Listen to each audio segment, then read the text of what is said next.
Yes, people, welcome back to the Graft Kings podcast. We are here in Chester for the round two.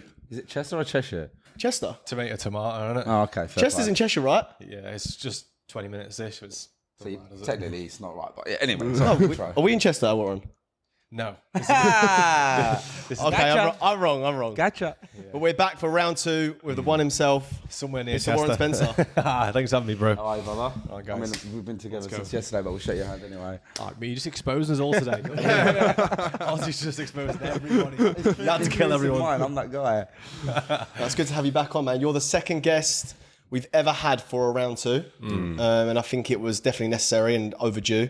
A lot's changed since we had our first podcast in October 23. Is that when it was now? Yeah, mate. Jeez, bro. Yeah, it was a very long time ago. It was. We was in the infancy stages. We was filming on iPhones. Yeah. You was in the beginning of your boxing career as well, I believe. Yeah. And life has been different. We've just been leveling up from afar, haven't we? Through social media, we've been keeping checks, making sure that the odd like, the odd comment every now and again. So close, but so far. Yeah. That's good, man. It's good to have you on. Your life's completely changed since then. So we was on the last time we was on the pod and we done this. You invited us out to Dubai. Yeah. We took you up in the offer. We flew all the way to Dubai to come watch you fight. And then we done it again with the doubling fight with Ben Williams. Yeah, that was good fun. That was good fun as well. But you've been all around the world. You've been doing crazy shit. So what's been going on? Tell people, for those who've just catching up with you now, what's been going on, man, since then? Yeah, I mean, a lot, bro. Like you said, we've just been doing so many different things in literally all over the world. We had the Ben Williams fight, obviously, which was in Dublin. We had the Qatar Supercard, obviously, in Qatar. There was a London fight in between, I think, somewhere. There's just a lot of different things. It's almost hard for me to backtrack quickly. But on the same front, also business as well. We're trying to like a lot of people I speak to, they never actually understand or realize how difficult it is. Like, it really is to run a business and pursue a boxing career at the same time. You get all these diehard boxers like your Eubanks and your Bens. Like, fair enough, they're elite level boxers, but it's all they do. They wake up and they train. They wake up and they fight. They wake up and they go to the gym, and that's their entire life. It's just boxing. Whereas I run 4 businesses as well as the boxing. So I say it to coach. He doesn't care, but I say it to him sometimes. Like, my head's fucking fried today. I'll get to the gym like almost out of mental energy, and then he puts me through a workout. So it's good and it's bad, because sometimes I'll cut out like 2 weeks. So I'll speak to my people. I'll say, guys, for 2 weeks, don't fucking talk to me. And I keep cussing. I need to stop cussing. Don't speak to me, and I'll get back to you after I've had my fight. And then I get that 2 weeks where I can just really lock in. But a week before the fight, it's just like keeping sharp, doing some speed work, and then fight week is just recovery. So I feel like a bit of a lost part. At the same time, I'm just sitting around going like, may as well work. Don't know any different though. Then like, what else would you be doing? Yeah, exactly. But it's kind of good to build that frustration up and that energy. And like we were saying yesterday, becoming the sniper rifle, where all the energy just gets put to one singular point, and you can't not succeed, can you really? Where'd that come from though, bro? Where'd that come from the business mindset to then going, actually, do you know what? I actually do want to pursue the boxing career, like, seriously. Like, where did that flip come from? That's a great question, because all of my life I've spread myself so wide but so shallow. We had this conversation briefly yesterday, and I didn't actually focus on one thing, which I believed I was good at. I was stuck in this pathway of that.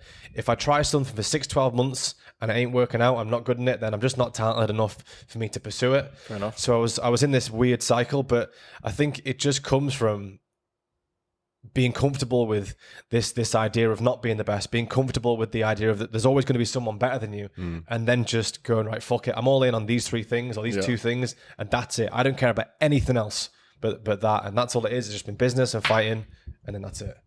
Fair dues, bro. Because like I say, they're 2 massive things to try and accomplish all at the same time. It's a lot of pressure. Yeah, exactly. And there's the cliche saying is always going to be there, isn't it? You know what I'm going to say before I already said Time it. is a form of pressure. I didn't want to say it. I thought someone else will say it. But it is true. It is true, because a lot of the time you get faced with these things. I was talking, I think to the camera actually about this, how people refer to life as chapters. Very often it's always chapter 30, 26 birthdays. It's always chapters, but they forget to read the pages. They forget to analyze the pages a little bit, when they're turning them, because some days are bad, some days are good, and if you look at a real story that has, that's meaningful and relates to humans, like they always highlight the bad parts. It's the guy it's the Batman that his parents got shot in the back street, and he's sat there on the floor, and his parents are dead in front of him, and then like those are the moments where like the character's born and the character's being created. And if you bring that into your own life and go, well, all these bad things are actually happening for me, not to me, then that's like a new superpower then to hit the next level. Instagram, obviously, it's fake, it's bullshit half of the time. You throw all the highlights out there, you throw all the cars and the fancy life and the knockouts and whatever else. But would you post yourself getting beat? Would you post yourself getting KO'd? Probably not. Probably not. No, it's very true. Yeah. Since like because you mentioned like the downfall period of, obviously it happens to everyone, but since the first time we met you to an hour, and what would you say is like the biggest change in you for the better and the worse? So like between that space of time, best development in yourself and the best character development. Yeah. Oh, bro, going to bed a loser. Really? Yeah. I remember the first real fight that I believed I'd lost, because the Aaron Chalmers fight, to me, I've always said I'd rather a very noble loss than a shitty win. I'd rather go in there and have a war with someone, be covered in blood, and go, do you know what? It was poured your heart out. It was, it was a good knock, than to go out there and flog someone in 30 seconds and just go home a winner. Yeah. There was one particular fight I just, well, you guys were there. There's so many reasons why you could have won the fight and you should have won the fight, and you're replaying the story in your head over and over again. But I didn't sleep. And, I didn't sleep for 2-3 days properly after that. I'd get about an hour if I was lucky. It was 0 sleep the first night. The second night, it was just, like maybe an hour or not. I'd wake up just like... stressed. There's just something here that's wrong. Bit of pill to swallow. Yeah, like something's wrong. The world's about to end. There's just this cliffhanger thing, and you in those moments you can really find yourself. It's called post-fight depression, isn't it? It's like a lot of boxers. I think Tyson Fury speaks about this a lot. He probably doubles down on it a bit too hard, in my opinion. But he talks about this depression that you get. It's where everyone's screaming your name.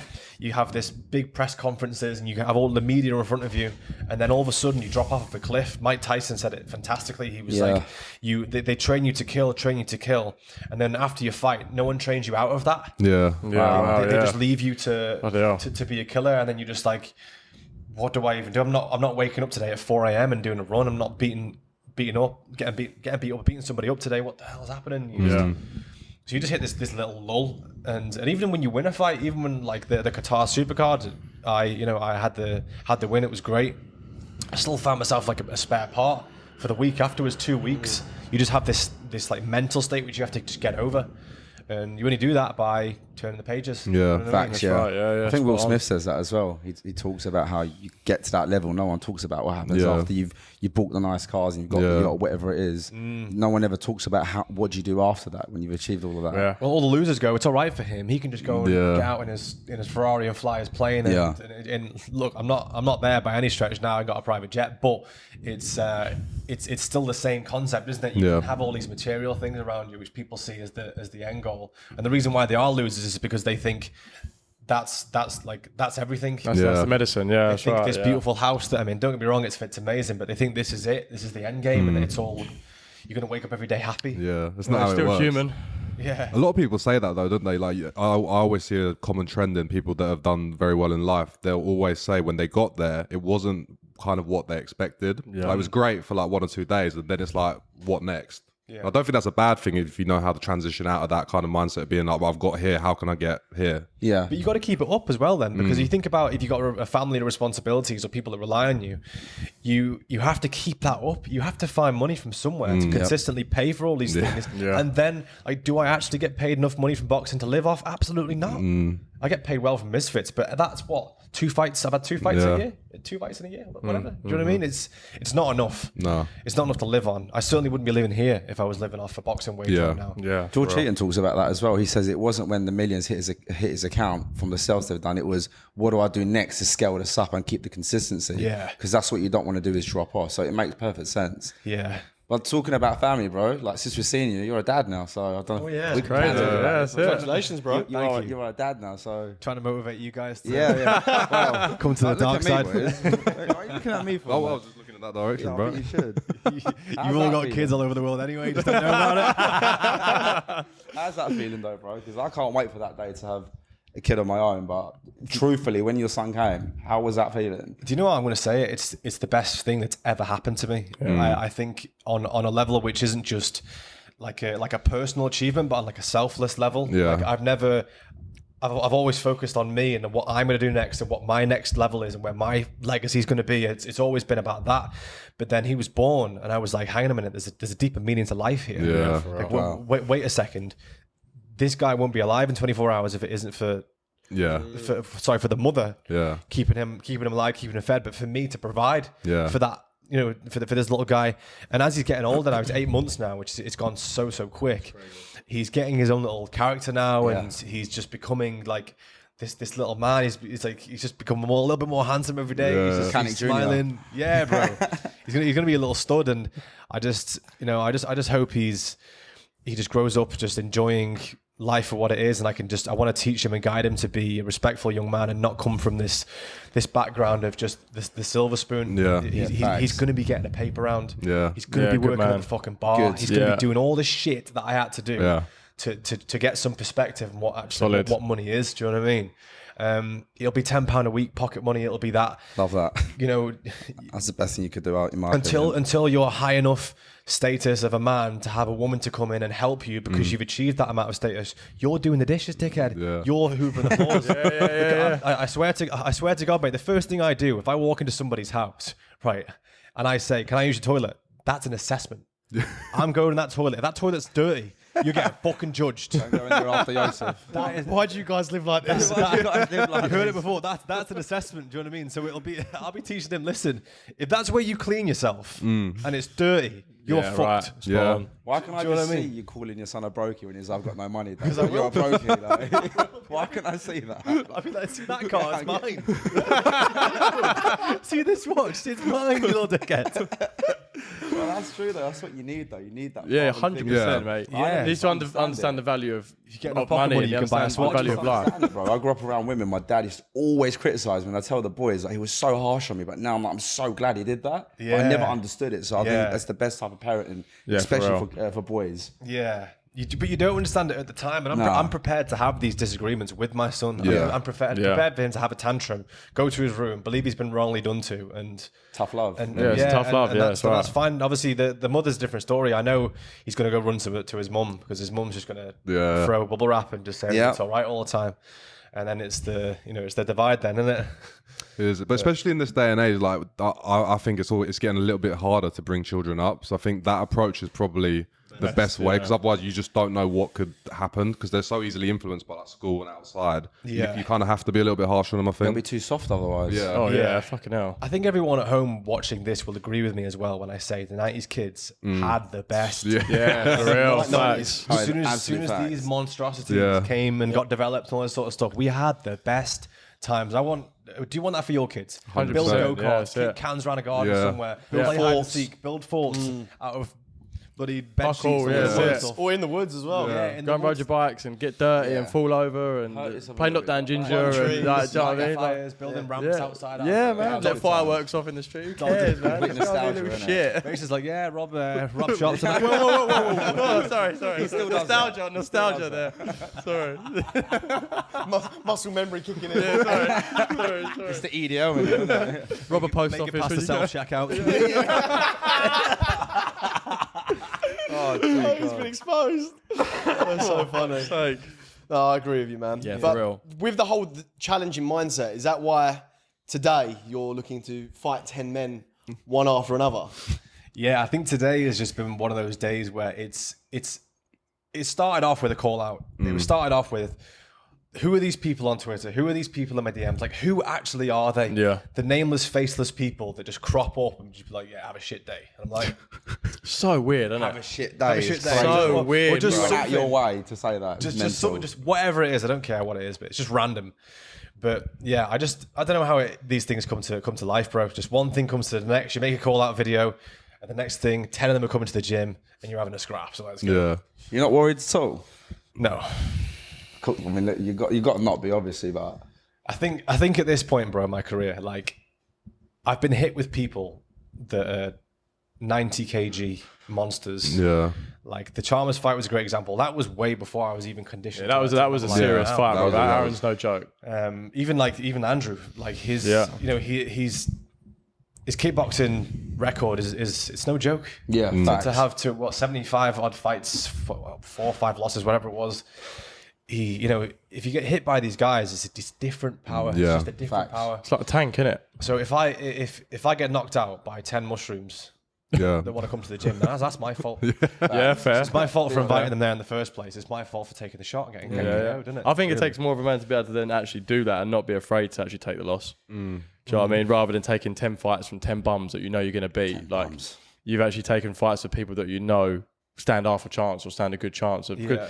In the fight game, it only takes one lucky punch to get knocked out. Of course. Like, it's the punch you don't see coming that can literally knock you out. So the fact it shows the type of man that you are to go, look, I'll call out anyone with a record, anyone that's got the same level of experience or more than me, and I'll fight you back to back. It's crazy, isn't it? Well, That's serious, yeah. There's a personal steak dinner on the cards as well if I do get KO'd, so I ain't doing that. Do you know what I mean? Yeah, fair. Because we don't take boys on steak dinners, do we? No, we don't. That we don't know. Yeah. That would be weird, wouldn't it? Outside of the ring, though, bro, who would you say that you've sparred with or that you've fought against and trained with that's been the most competitive, the most difficult, that's taught you the most?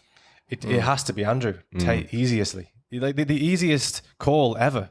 It just is, because he's fast. He's like lightning fast with his jab if he wants to be. He's elusive. He's relaxed. He just has this weird style. I can't describe this style. It's like pressure. It's like a pressure style.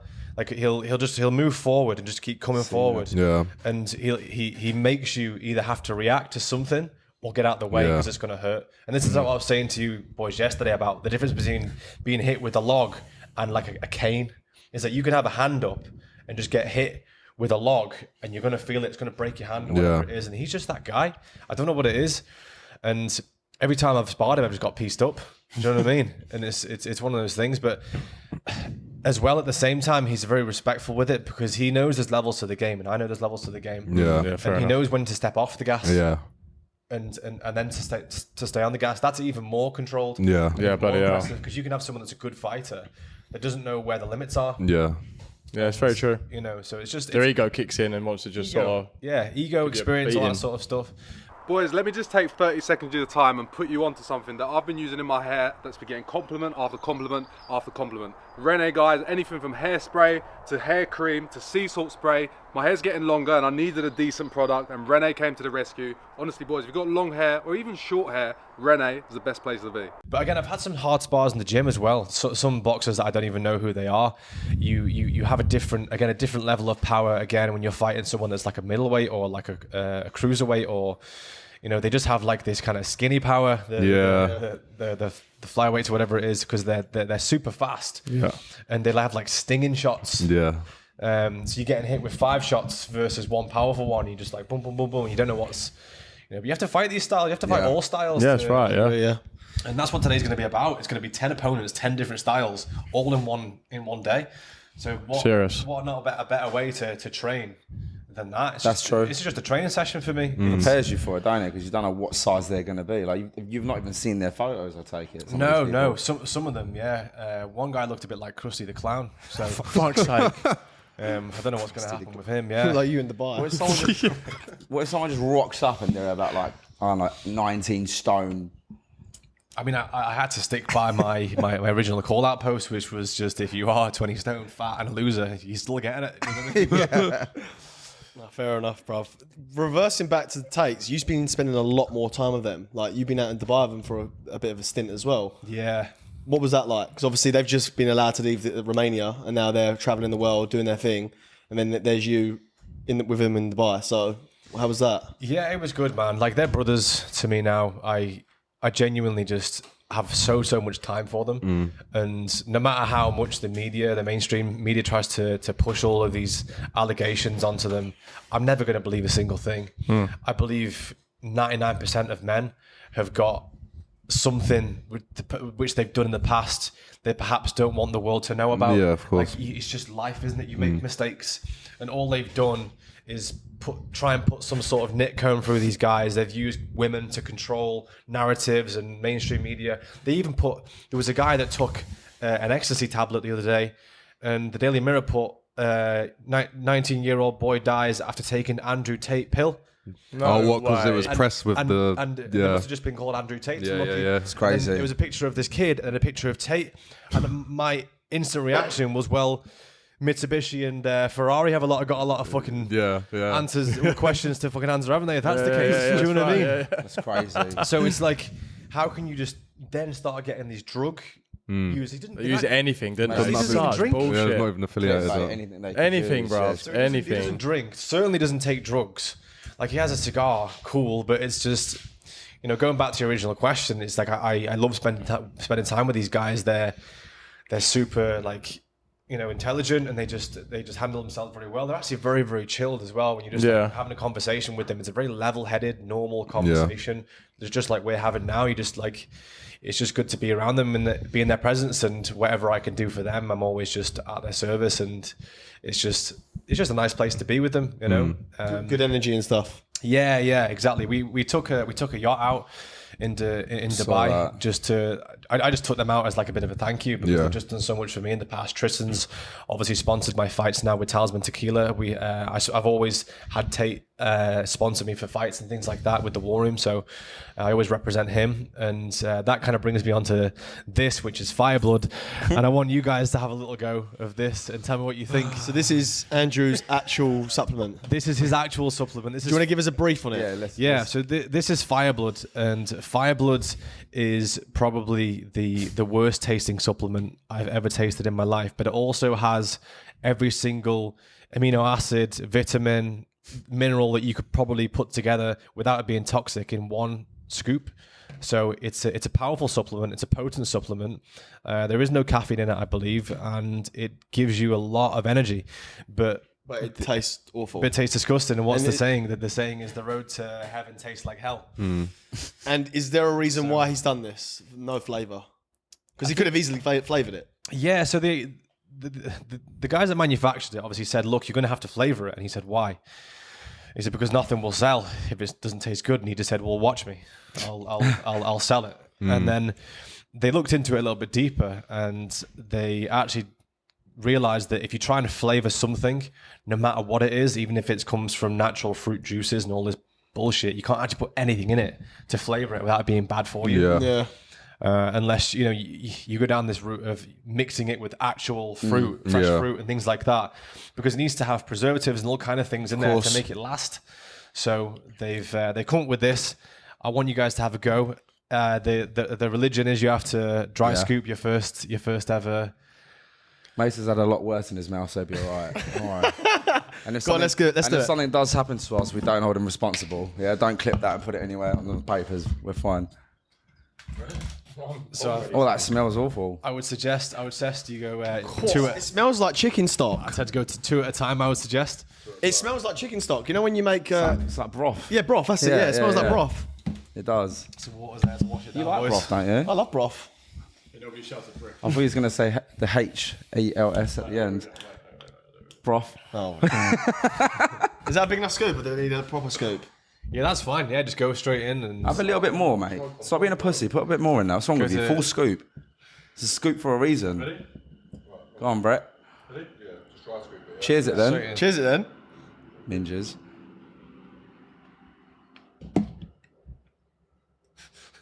It smells good. Look at his eyes watering.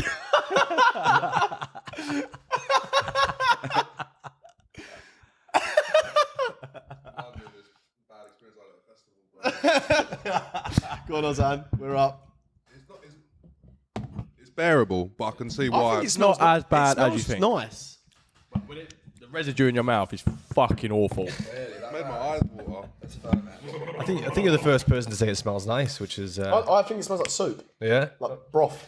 If you think of it as savoury, that might make it a bit easier. Oh, you not got? Yeah, go on. Load it up, mate. Yeah, you did load it up. Make me load it up. That's more than you, mate. Let me see. Yeah, that's a lot, bro. Yeah, okay. Mine's more. Okay, I'll go a bit more. I'm not scared of a challenge, bro. Fine, sir. Cheers, sir. Thank you.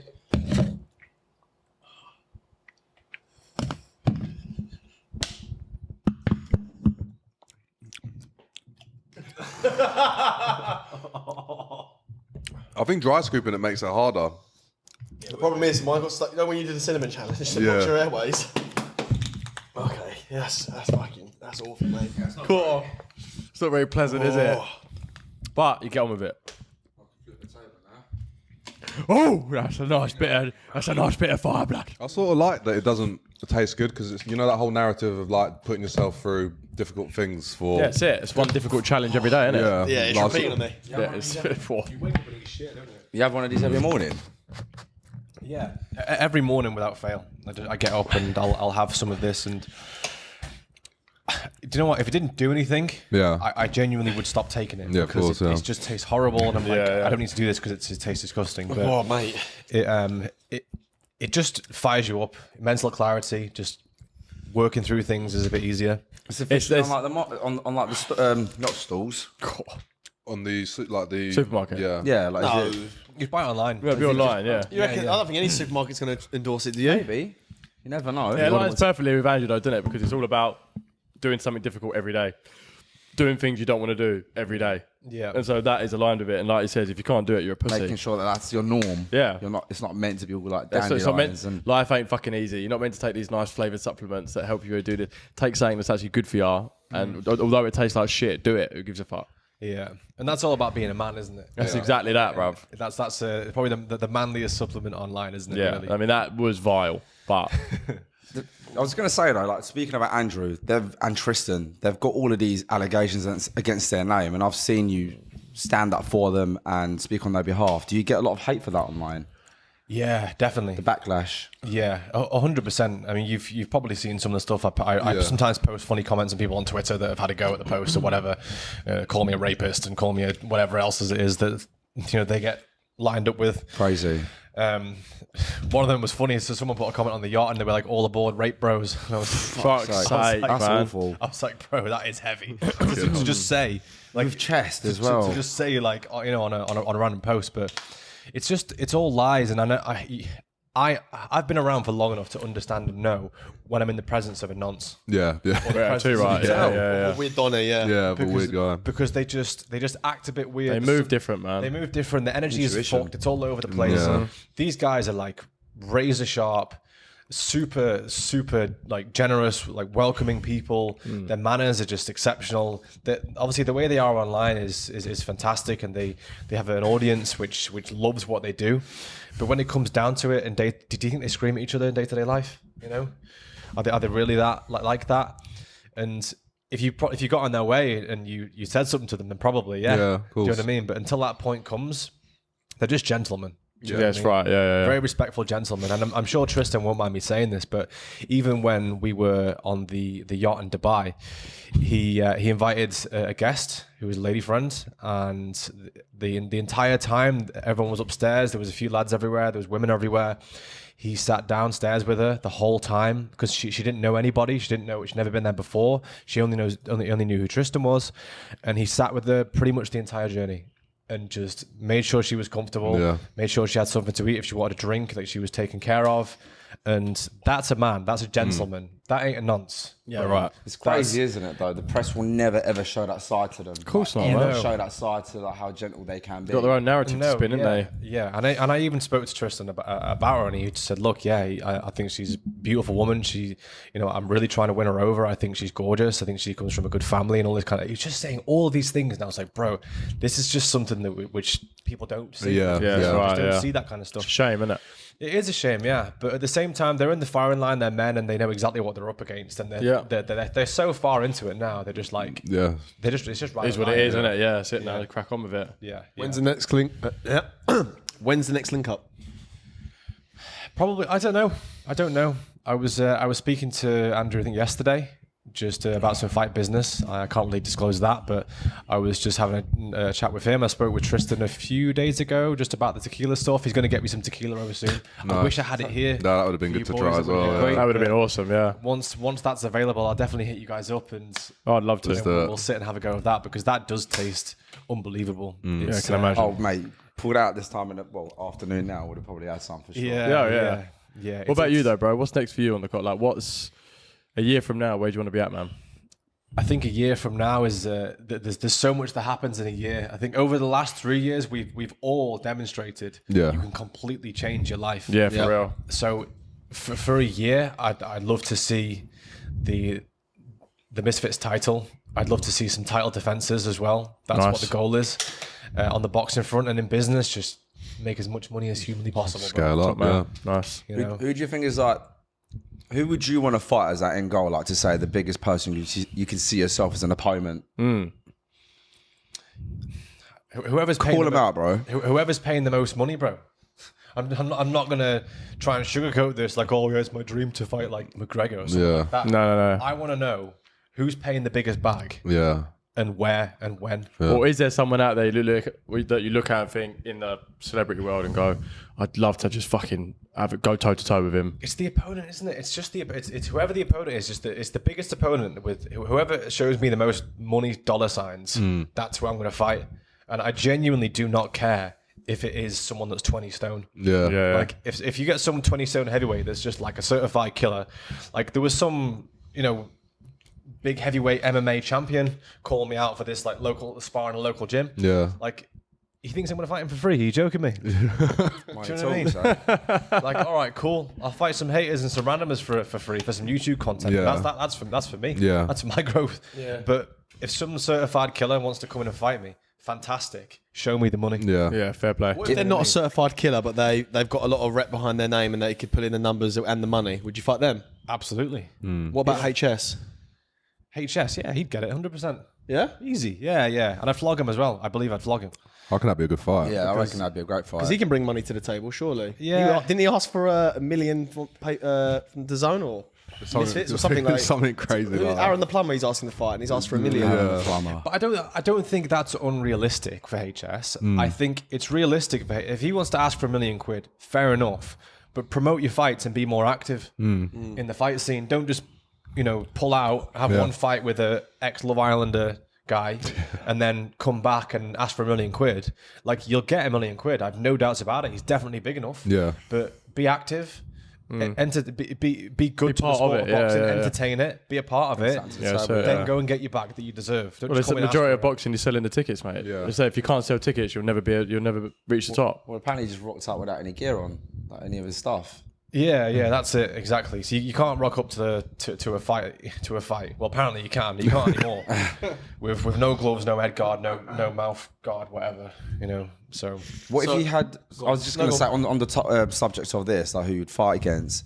What if you stepped into a ring with Jake Paul tomorrow? I was just thinking that. Do you reckon you've got that? Like, very truthfully. see, Jake Paul is a completely different weight category. Yeah. Yeah, to he's me. a lump, isn't he? So I'm fighting 70, which is like I'm fighting Jarvis for the middleweight. Do you know what I mean? Title, which is 70 kg. Jake's got to be what, 85, 90? Bro, he's 90 plus. Yeah, he's got to be. Yeah, he's big, bro. He's quite tall. He's a lump, bro. Jake's a lump. Heavyweight. Yeah. Yeah, 6'3" or something. he's a lump, bro. But you're asking me the question: Would I whack on 10 kg and have a punch up with him? Absolutely. Yeah. Well, would you go up? Would you make him come down?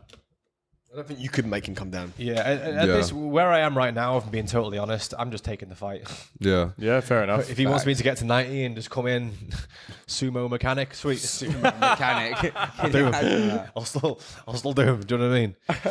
You reckon you do him? Yeah. Yeah, 100%. Really? Yeah, because it wouldn't be staged with me. Yeah. Yeah, fair enough. I would just knock him out. Do you know what I mean?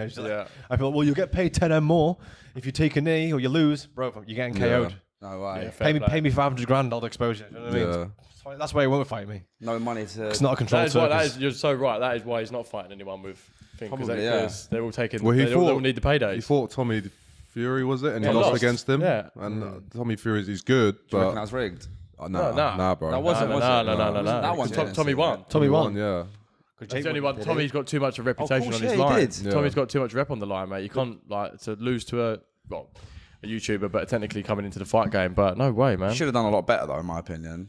Yeah, you can't Yeah, he underestimate could have Jake Paul, done. though. He's done it his Yeah, whole you life. can't. You Yeah, can't. you can't take it away from Jake. He has Yeah, Jake- dedicated. No, not Jake. I meant Tommy. Yeah, that's what Yeah, but what we're we're saying. saying is that you can't take it away from Jake's ability. Like he. Oh, I'm not saying nothing to Jake. I was saying more Tommy should have done Yeah, better. from a probably. paper perspective, Tommy probably could. Like, you'd think Should that have. Tommy should have floored him, but yeah, I mean, look, he fought a real boxer and he lost, and that proved to everyone that when you do fight a real fighter, you will lose.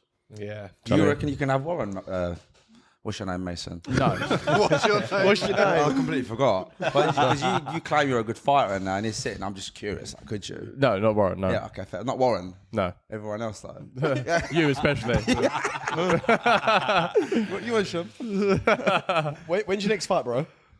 So the Apart from today, obviously. the next fight is in an hour and a half. An hour and a half. Oh my god, is that? Yeah, no. Fucking hell. The next fight we're looking for provisionally is going to be August. Nice. It's looking like it's going to be towards the end of August. They're working towards a date now, Misfits, and it's going to be in Manchester. That's what they're saying now is on the table. But again, by the time you guys view this podcast, it could have changed. I don't know. Things are up in the air. It was going to be in Miami. America was on the table. Oh, that'd have been cool. And then now it's Manchester because I think there was the main event pulled out in Miami. It's something to do with Nate Diaz or Mike Perry or something like that. No. So one of them pulled out. So that's the date we're going to aim for. And in the meantime, it's just stay active. Obviously, I had a professional fight in Dubai. That was my first pro fight. And then we're moving to this now, the 10v1 today, just to stay active and stay 10v1. stay in the sport. And then the next fight will be Jarvis, hopefully. But I don't know, man. He's playing a lot of Fortnite recently. I think he might be getting a little bit fat. I don't know. He could just be bluffing. He could just be playing Fortnite and then hammering the gym outside of it. I don't know. But a lot of people have said to me, I don't think you're fighting Jarvis now, which is a bit crazy.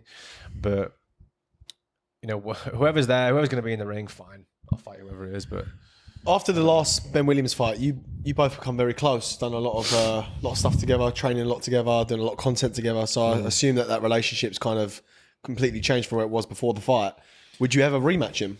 yeah, I'd fight Ben again. I think he knows I'd fight. He knows I'd fight him again. Yeah. And he knows it was a controversial decision loss, for me. But it's one of those things, man. Like when I connected with Ben anyway, he's just a young, hungry lad that's doing actually fantastic things in the music industry.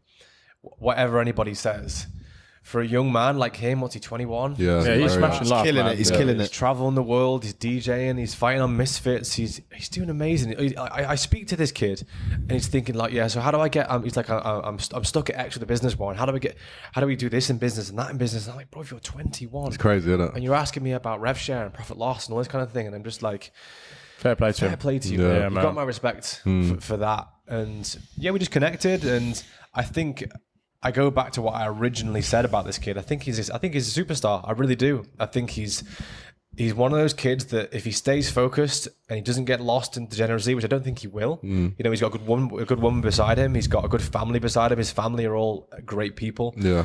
I think he'll do really well. He just needs to not get lost in this drinking lifestyle. Yeah. And anything. I know he doesn't do drugs 100%. Yeah. But it just takes one. Yeah. Yeah, Yeah. facts. So I just hope he stays on that pathway. And I like the fact he's got a good woman next to him as well. Yeah. Especially at his age, because you'll get so easily... minefield out here. Yeah, man. You get so easily led astray by either the guys you're around in these environments or the ratchet girls that are out there, do you know what I mean? That will claim this and claim that against him for his money. So they seem like a solid couple, to be fair. So it's good. It's nice to see. And one of the most difficult things you can do today as a young man is build a business around this whole culture and lifestyle to do with drinking and partying and all that sort of stuff. You guys enjoy it. You guys have a great time. That's fine, but you build a business off of it. Yeah. That's the big difference between what you guys are doing and what these other kids are doing that haven't actually got lives and just go out and drink and don't develop anything. In this day and age, that there's never been more young, hungry entrepreneurs, people that want to make money, but how difficult is it to actually do? Very difficult. Yeah. Very difficult. So anyone like that's of a young age that's locked in since 15, 16 and has seen the bigger picture. I take my hat off to you. Yeah. Fair play. I wish I got in earlier. I think you say that. We done a right side meetup yesterday, as you know. That's why we're up in North. And there was like 15 of the right side boys that turned up. And one of the kids is as young as 17. And he's talking about doing high ticket closing. He's developing himself. He's joined a community. And I'm thinking, 17 years old. Yeah. I had nothing like that mindset at that age. Nothing, not even remotely close. Not even close. It goes to show though, like how important your surrounding is, and we were almost saying like when we're around these types of people, we're more and more inspired to want to do better. Yeah. Obviously, when we were younger, we never really had that. Would you say your environment has changed massively from up until now, being around the Tates and like-minded people and as cliche as it say, individuals, to how it was before meeting them and your lifestyle before that? Yeah, absolutely. But the difference is between my lifestyle and what changed for me is that it happened in real life to me. I had to be a loser before I became a winner. I had to be that guy that his car got repossessed because of missed payments. He couldn't pay the fucking rent. He couldn't pay the gas bills. Credit score destroyed.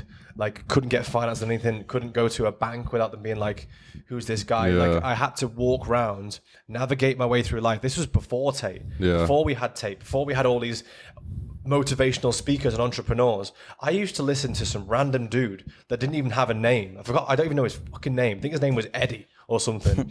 And he used to make these YouTube videos that was just like motivational speaking, and it was about nothing even relevant. Yeah. It was just like, those that wake up in the morning at 4 a.m. beat those that wake up at 8 a.m. Do you know what I mean? Yeah, It was yeah. just like the stupidest stuff, but it used to actually get me up. And I remember it very clearly. I was like in a cottage in the back end of Chester here, like next to a pub. So we are in Chester. And I'm joking, carry on. 20 minutes from here, Rob, yeah? And I remember waking up, and this is when I was still working as a mechanic, and I just like wake up in the morning, turn this little motivational dickhead on, walk down the stairs, and I take a shower in the bath, because it was like, you had to go through the kitchen in this random gaff, and then there was like a bath with just like a shower head in it. I take a shower while listening to this stuff. I'd get my overalls on, I go to work 12 hours a day as a mechanic, and then I come back to the house, take my overalls off, get a shower again, turn Mr. fucking whoever he was on, get my bar stuff on, and then work next door as a bartender until the late night. And then that was life. Yeah. So I had this like 16-hour day Fucking of hell, just man. working for everybody else but me. Yeah. And then I had to sleep and eat in between, and also work on what I wanted for me. So if you haven't got Andrew Tate on WhatsApp or on not WhatsApp, I mean, I've got the pleasure of that now, but I mean on TikTok screaming at you, wake up, loser, like all that, and then giving you all these options like Hustle's University, you can log on and make money from his school. Like if you like sit there alone by yourself and go through that, that's difficult. Yeah. for real. That's truly difficult, because you don't have anybody, you don't have a mentor. Andrew is like he's like a global young person's mentor. Yeah. Facts. Like Yeah. everyone's like, oh, I haven't got a mentor. You fucking do. Yeah. He's online. He speaks to you every Yeah, day. If you listen want to him, yeah, so, you want to yeah. listen to what he has to say, and that's how he's managed to do it in such a powerful way. Because like guys like us, we had to go through this time where it was like, oh, you need to get yourself a trade, because if you have a trade, you can fall back on that, and you can be a plumber, and you can be a bricklayer, and you can be a mechanic, and you can do this and be a painter, which is fine. I don't have anything against that, because we had this conversation last time that it's the white van man that drives past. I look at him and I think he is one useful man. Yeah. Yeah, When he for gets real. home to his wife and kids and his missus, and he walks through a front door and the light bulb's gone or something like that, he's getting a step ladder out and sorting it. Yeah. Do you know what I mean? Whereas Yeah, like so- you'd argue, I don't know, the Imran Ghazi guy, the young kid that's just locked in on business, he doesn't know how to do any of that shit. Yeah, yeah. That's right, yeah. True. The bulb goes out in that room. It's like, well, Facts, yeah. can't use this room at night anymore. Do you know what I mean? And then they bounce upstairs or whatever. So I've got a lot of time and appreciation for men that are Real genuinely grafters, loose yeah, and they're yeah. grafters. At the same time, you have to go through all these things Facts, yeah. to understand now, but what they are. But this is perspective now for this. Going back to what you were saying before about what was the most life-changing thing, is that it's perspective. So I know what it feels like to be truly broke. I know what it feels like to ring my dad and go, Dad, I don't know what to do. Like, you know, can I come home? He's like, no, just stick it out. You'll be okay. Like, just keep going. Like, don't, you know, you just need someone there at the time to help you with that. In your corner. Yeah. But it's getting through all that and then coming out of it and then going, right, now I know I can't be broke ever again, because I know exactly how it feels. Yeah. That Never pain. going back there. Too Yeah. much responsibility and everything as well. It just hurts too much. Do I want to see this family have to downgrade their lifestyle? And absolutely not. Like, never in a million years. I ain't going to bed and sleeping if that's the case. If one of my businesses is going to blow up, then that's it. I'm pulling an all-nighter. I'm drinking as much of this as it takes, and I'm just going to sit there, lock in, And fix it, yeah. and some money will be found. Yeah. By the end of that stint. By the end of me going from here to here and sleeping, wherever it is, there will be money on the fucking desk at the end of it. I heard a saying recently, it really stuck me. It said, rich people will never understand how expensive it is to be broke. Yeah. I was like, fuck, that's so true. They've got no idea how expensive it is to be poor. That hits. It's a fucking real thing, mate. It makes a lot of sense. Doesn't it, right? And it goes back to what I was saying to you before about raising my son, is that you have to, if you do successful and you are in these amazing houses and you have these cars in the driveway, which he'll grow up to understand that are worth a lot of money. How do you create an environment for him to understand what's right and wrong? It's the Gordon Ramsay that puts his kids in on economy when he's in business class, and he's like, well, I'm rich, you're not. Yeah. Jackie Chan's the same as well, isn't he? Of his kids. The same as well. Yeah. But Jackie Chan said, Jackie Chan has always said, he's like, I'm not giving a penny of my fortune to my kids. He went, if they're anything like me, they'll make it for themselves. Yeah. It's mad, isn't it? Which is good. Sense, though. Yeah, and that's the biggest gift you can give to your kids, is you can give them the gift of knowledge. Yeah, that's right. You can spend Guidance time and teach them in a certain way, which is going to help them understand the difference between right and wrong, understand what good and evil is. And there's so much goodness out there, and you want your children to be a part of that. And whichever way you show them, I'd keep them far away from mainstream media as possible. As they're growing up, because it's not flick the news on or what's on the news. That's gospel. That's gone now. And even I say that's gone now because I used to believe it myself. Yeah, that's right. Same. Yeah. So it's now we've got this ability where we can pick up the phone, we can make our own assessments on what the real truth is, because there's more than one reporter out there. That's right, yeah. Every single one of us sat at this desk now is actually a reporter if we wanted to be. Yeah. Everyone's got a phone to film it in real time as it's happening. No one can stage landing on the moon anymore. Do you know what I mean? It's one of those things, isn't it, about life, which is beautiful but also deadly at the same time. What about his education and stuff? You're going to put him into normal school on that? Like, what's your thoughts around that? Especially what they teach in schools nowadays. Yeah, so that's actually a great question, given what I've just said. Yeah. About educating your kid to grow up in the right environment. School, it might have outdated teaching procedures, and they might be teaching you to be an employee. However, it teaches you to be punctual. It teaches you to show up. Yeah, that's right. It teaches you to talk to other people. Yeah, sociable and sociable and get to know them and how to act. Like, getting bullied is a crucial part of life. Yeah. If you do something which is stupid and you get bullied for it, good. Yeah, that's right. Yeah. You need to feel the shame to then go home and come back and not do it the next day. Yeah. You need to have these emotions and feelings. I don't think you get that really in a private school. It's too much. Meet you down the Goose and Labrador. You know what I mean? Yeah. Tally-ho. Like, you don't get that with private school kids. I don't think, anyway. Correct me if I'm wrong, but I wasn't privately educated. But at the same time, I'd love my kid to come home and tell me about these stories so I can then discuss with him my opinions on it. I'd love for him to come home like I did and with a black eye and been beaten up and be like, welcome to the garage, son. This is a pair of boxing gloves. Let's go. Do you know what I mean? Yeah, good the time man. is now. The next time I go back to your school is to pick you up after you've been expelled for flogging the kid that gave you the black eye. Good man. Good man. So that's the thing that you have to appreciate about a public school. And when I send them to a public school, like anywhere near around London, dodgy areas, No way. Probably not. No way. Even in the Isle of Man, bro, where I'm from, which was meant to be the safest place in the world for having kids grow up, some kid got stabbed. Fuck's sake. Yeah. So it was like more and more of this is happening. I think there's one Misfits guy I'll shout out now, Adam Brooks. He's doing a lot about knife crime. Yeah, Adam Brooks. We met him. He's ringside with him at Misfits. Yeah. I don't really ever speak about him, but I see his stuff online. I think he's putting out a good message. Definitely. In the hope of saving what is now, what Hopkins calls it, batshit Britain. It is literally. It's just gone. It's all gone a bit crazy. So I think. Now, like, we get, if we're going to pick up a public school, I'll be doing a lot of research behind it. Yeah, for sure. What about religion, bro? Yeah, I never asked you. Are you religious? And one, what Yo just asked, are you religious? And two, will you push a religion on your son? I believe there's a God. Okay. And that comes from my mum, actually. My mother, she's like the fucking best person ever when it comes to that sort of stuff. She's obviously Filipino. they're like Christian, religious, whatever. They just, they're quite big on it, especially before you eat, things like that. Lovely. It's good practices, and I believe there's a higher power. Yeah. And I believe there's a God out there which you need to respect and you need to answer to, and you need to think about when you're about to make a decision. Is it for better or for worse? Is it a good decision for you, for your people, your family? I think knowing that God is there and he's there to speak to is a very powerful thing. Yeah. Do I want to push it on anybody? Absolutely not. Probably not now, yeah. I'd convince them to have that as a practice, as to be in touch with themselves and pray and do all these kind of things. But it's something that I would never force on anybody. Sure. Is the main thing, So who do you hold yourself accountable to?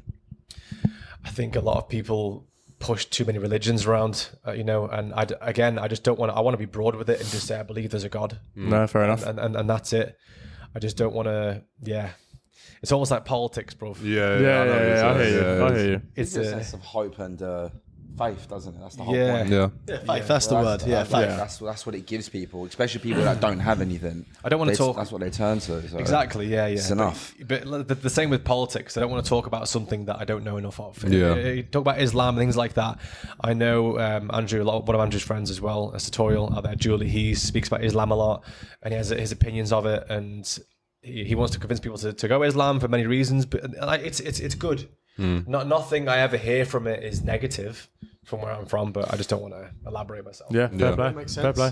Listen, all I was going to say in regards to that is before religion, before anything, what people need to focus on is just being a good person. Yeah. That's it. Like that's the one thing people forget. It starts with you being a good person. No point you being religious and looking at your friend's misses like that on the side eye or doing your friends over because it means absolutely nothing. Yeah, amen. That's what people need to focus on, in my opinion. Well, Warren, we'd love to do a 2-hour poddy, but we know that in an hour's time you're going to be down the boxing ring. So Let's go. It's been a pleasure. So Thank calm you, and boys. collected, didn't he? What? So calm and collected. It's very Don't complicated. even If I knew care. I was going to go fight 10 men, bro, I'd be fucking in the toilet right now. I was going to say. Drinking that fire blood. No, mate, yeah, we wish you all the best. We're obviously going to be there vlogging it. So Yeah, we'll be there with you, we'll have the bro. vlog on the channel eventually as well for people to come watch. But one thing I would like to ask you, put you on the spot as well, mate. I'm going to put you on the spot right now. Get us a pod with Andrew Tate. we want him on pod, man. Even I didn't know that And was you coming. as well, both of you, aren't Yeah, they? Yeah, that's Yeah, what yeah, we'd we love. could- Is that'd be such a you great as the vibe. introduction as to the middleman. We've earned our stripes now. We've done over 100 over 120 pods, I Way think. over, Yeah, yeah. loads of pods. We're willing to travel wherever, as you know. We travel all around the world, and we'll take Went the to pod his anywhere. house. We've actually been to his house. Tried. Didn't get Tried past to the climb fortress, the- but anyway. I'd be surprised if you made it through security. Yeah. I'm surprised. Yeah, But bro, if you walked out. can, if there's anyone that can do it, it is you. Yeah. Okay. Well, obviously, I can't speak for Andrew. Of course. But what I can say is that if you guys might happen to be in Dubai and Andrew happens to be there, and I could put the question to him, he's a super nice guy, and I think I don't think he would be against the idea. I really don't think he would, being honest. But yeah, I could put it to him, bro, for Sweet, sure. brother, I appreciate it. Thank And I'll shake your hand on that. I will. you very much, brother. I appreciate that, man. Thank you very much. Well, like I said, good luck, brother. Thanks for coming back onto the pod. Buzzing Thank you for today. for your hospitality Yeah, and man. making Thank you us for looking after very us. welcome as well, And to man. the other half as well. Yeah, to your other yeah, half. yeah. You Incredibly have a looked lovely after. home. Yeah. Honestly, bruv, you're killing it. So keep grinding and keep smashing bro. it, bro. Yeah, inspiration for us, bro. Yeah, for very sure. big, very big sure. on inspiration for this coming here, man. Really is. Thank you, boys. Appreciate your time, Thank bro. you. Listen, guys, if you made it this far, like, subscribe. Leave a comment in the comment section. And see you next time, people. Peace.